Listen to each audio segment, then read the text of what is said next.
আরজি করের মতো এই কসবা ল কলেজের যে ঘটনা, সেই ঘটনাতে রাজ্যের শাসককে যে বিপুল চাপের মুখে পড়তে হবে, সেই আশঙ্কা কিন্তু অনেকাংশে দানা বাঁধছে।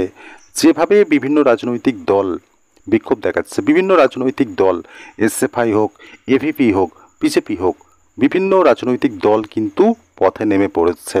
তারা বিক্ষোভ দেখাতে শুরু করেছে, দাবি একটাই, নারীদের নিরাপত্তা নিশ্চিত করতে হবে। সেক্ষেত্রে কোথাও না কোথাও এই বাংলায় বর্তমানে এই শাসকের আমলে সেই যে নারীদের নিরাপত্তা সেটা বিঘ্নিত হচ্ছে, সেটা বারবার ব্যর্থ প্রমাণিত হচ্ছে শাসক নারীদের নিরাপত্তা দিতে।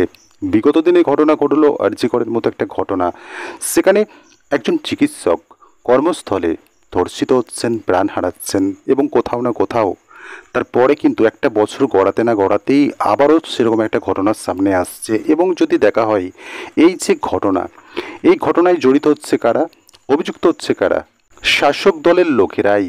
এবং সবথেকে বড় কথা হলো একজন মুখ্য যে অভিযুক্ত মনোজিৎ মিশ্র, যে কিনা আবার শাসক দলের ছাত্র নেতা। প্রথম দিকে তো রাজ্যের শাসক এই জিনিসটা অস্বীকার করছিল, কার্যত নস্যাৎ করে দিচ্ছিল এই দাবিটা যখন করা হচ্ছিল। কিন্তু যখন বিরোধীরা একের পর এক ছবি প্রকাশ করতে থাকে, ছবি সামনে আনতে থাকে যে কিভাবে এটা সম্ভব, শাসক দল তো বলছে এই যে মূল অভিযুক্ত তাদের দলের সাথে তার কোনো সম্পর্ক নেই, সেক্ষেত্রে তাহলে এই সমস্ত ছবিগুলো কি করে আসছে? শাসক দলের এক সারির বড় বড় মাথার সাথে ছবি দেখা যাচ্ছে এই সাম্প্রতিককালের কসবা ল কলেজের যে মূল অভিযুক্ত। এটা কি করে সম্ভব? সাধারণ কোনো মানুষ কি এই সমস্ত তাবড় তাবড় শাসক দলের নেতাদের সাথে ছবি উঠতে পারে, নাকি তাদের পক্ষে এটা সম্ভব? কোনো সাধারণ মানুষের পক্ষে একজন রাজনৈতিক দলের বড় বড় মাথার সাথে ছবি ওঠাটা কোনো মতেই সম্ভব নয়। তো স্বাভাবিকভাবেই নিঃসন্দেহে শাসক দলের তার একটা গুরুত্বপূর্ণ পদ ছিল, দায়িত্ব ছিল, শাসক দলের সাথে একটা স্মুথ যোগাযোগ ছিল, সেক্ষেত্রেই সে সেই সুযোগটা পাচ্ছে, শাসক দলের নেতানেত্রীদের পাশে দাঁড়িয়ে ফটো উঠতে পারছে।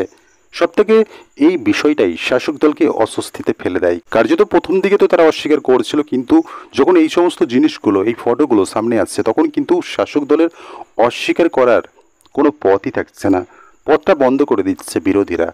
এই বিষয়টা সামনে আসতেই আবার দেখা যাচ্ছে শাসক দল অন্য একটা চাল চালছে। তারা কি করছে? সাম্প্রতিককালে বিজেপি একটা ছবি সামনে আনছে, যেখানে দেখা যাচ্ছে শাসক দলের সেনাপতির সাথে এই যে কসবা ল কলেজের অভিযুক্ত, তারা দুজনা এক ফটোতে রয়েছে। সেক্ষেত্রে এই যে ছবি আনছে, বা বিভিন্ন ক্ষেত্রে বিভিন্ন নেতানেত্রীর সাথে, শাসক দলের নেতানেত্রীর সাথে এই যে অভিযুক্ত ছবি, সেগুলো কিন্তু একের পর এক সামনে আসছে। এবং কার্যত এই জিনিসটা স্পষ্ট হচ্ছে যে এই যে ব্যক্তি শাসক দলের সাথে ওতপ্রোতভাবে জড়িত ছিল, এবং সব থেকে বড় কথা হলো শাসক দলের ছাত্র নেতা। তো স্বাভাবিকভাবেই এই জিনিসটা যখন বিরোধীরা সামনে আনছে, তখন কিন্তু শাসক দল কী করছে? সুকান্ত মজুমদারের একটা ছবির সামনে রাখছে। সেক্ষেত্রে তারা বলছে সুকান্ত মজুমদারের সাথে একজন ব্যক্তির ছবি রয়েছে, যে ব্যক্তি কিনা সোনার দোকানে চুরি করার দায়ে অভিযুক্ত হয়েছেন।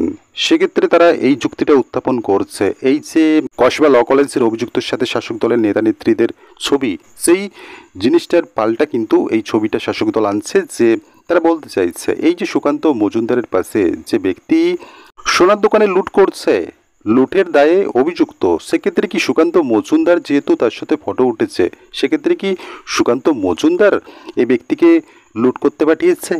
এরকম একটা জিনিস কিন্তু, এরকম একটা যুক্তি তারা উত্থাপন করছে। পাশাপাশি কিন্তু তারা আবার একটা জিনিস সামনে আনছে, যখন এই বিষয়টা, এই যে কসবার ঘটনা, সেক্ষেত্রে কিন্তু এই বিষয়টা সারা ভারতব্যাপী ছড়িয়ে পড়েছে ইতিমধ্যে। যেমনটা আরজি করের ঘটনায় ঘটেছিল, সেই জিনিসটা কিন্তু এবারও হচ্ছে। তো স্বাভাবিকভাবেই কেন্দ্রের নজরে কিন্তু এই কসবা ল কলেজের ঘটনা ইতিমধ্যে পৌঁছে গিয়েছে। সেক্ষেত্রে কিন্তু কেন্দ্রের তরফে 4 সদস্যের প্রতিনিধি দল ইতিমধ্যে কিন্তু বাংলাতে পাঠাবার একটা সিদ্ধান্ত নিয়ে ফেলেছে। সেক্ষেত্রে কিন্তু এই জিনিসটাতেও শাসক দল আপত্তি তুলছে। তারা বলছে ইতিমধ্যে তো কসবা ল কলেজের যারা অভিযুক্ত ছিল তাদেরকে তো গ্রেপ্তার করা হয়েছে, এক্ষেত্রে তাহলে কেন্দ্রের ওই প্রতিনিধি দলকে আসার কী প্রয়োজন রয়েছে, সেটা নিয়ে কিন্তু রাজ্যের শাসক দল ক্ষোভ প্রকাশ করছে। পাশাপাশি এই সমস্ত জিনিসগুলো সামনে রাখছে যে তারা এই জিনিসটা উত্থাপন করবে। এই যে কার্তিক মহারাজকে, সাম্প্রতিককালে কার্তিক মহারাজের বিরুদ্ধে একটা অভিযোগ উঠেছে, ধর্ষণের মতো অভিযোগ সামনে আসছে, সেক্ষেত্রে সেই জিনিসটাকেও তারা উত্থাপন করবে, এমনটাই বলছে শাসক দল। কিন্তু তারা কোথাও না কোথাও এই যে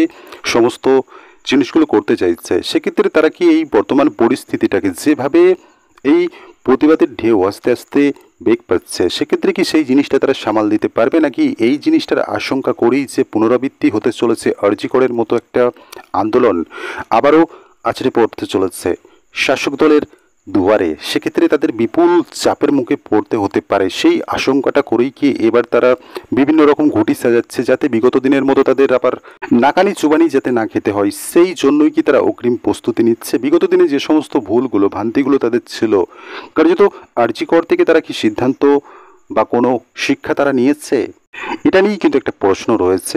সব থেকে বড় কথা হলো আরজি করের মতো ঘটনায় রাজ্যের শাসককে নাকানি চুবানি খেতে হয়েছে, এটা বলার অপেক্ষা রাখে না। সেরকম একটা ঘটনার যে সম্মুখীন তারা আবারও হতে চলেছে, এই জিনিসটা তারা কল্পনাও করতে পারছেন না। ঠিক সেই মুহূর্তে এই সমস্ত ঘটনাগুলো ঘটছে। এই ঘটনাটা তখনই সামনে আসছে যখন রাজ্যের শাসক রথযাত্রায় পা মেলাচ্ছেন, রথের দড়ি টানছেন, ঠিক সেই মুহূর্তেই কিন্তু এই ঘটনাটা সামনে আসছে। কার্যত সেখান থেকে কিন্তু তিনি তড়িঘড়ি চলে আসছেন এই বিষয়টাকে সামাল দিতে।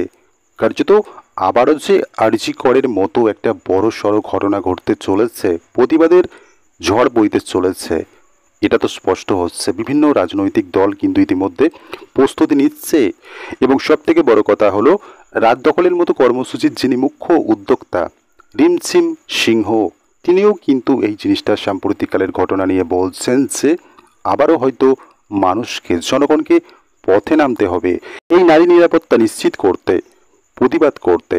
তো স্বাভাবিকভাবেই একটা বিপুল চাপের সম্মুখীন যে শাসককে হতে হচ্ছে, এটা বলাটা হয়তোবা ভুল হবে না।